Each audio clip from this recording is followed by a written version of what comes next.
Hi my dear குட்டீஸ். நம்ம இன்னைக்கு என்ன கதை பார்க்க போறோம்னா த happy grow. One day grow வந்து ரொம்ப ஹாப்பியாக இருந்துச்சு.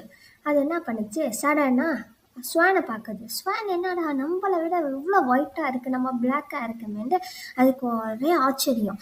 என்ன பண்ணுறதுன்னு தெரியாமல் ஸ்வான்கிட்ட போய் கேட்குது, நீ எப்படி ஸ்வான் இவ்வளோ ஒயிட்டாக இருக்க, நீ தானே இந்த உலகத்தில் ஹாப்பியான பேர்டுன்ட்டு. அதுக்கு ஸ்வான் சொல்லுது, நான் ஹாப்பியான பேர்டு தான், ஆனால் நான் பேரட்டை பார்க்காத வரைக்கும்.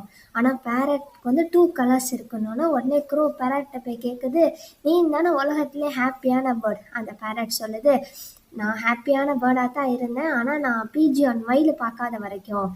மயிலை வந்து அந்த காக்கா பார்க்குது, மயிலை வந்து அவ்வளோ பீப்புள்ஸ் பார்க்குறாங்க.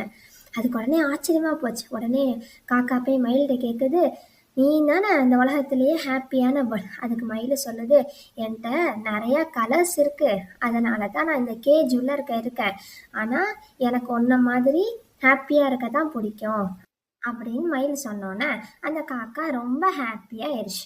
நம்மள்ட்ட என்ன இருக்கோ அதை வச்சு தான் நம்ம ஹாப்பி ஆகணும். Colour is not important, brain is very important. Thank you.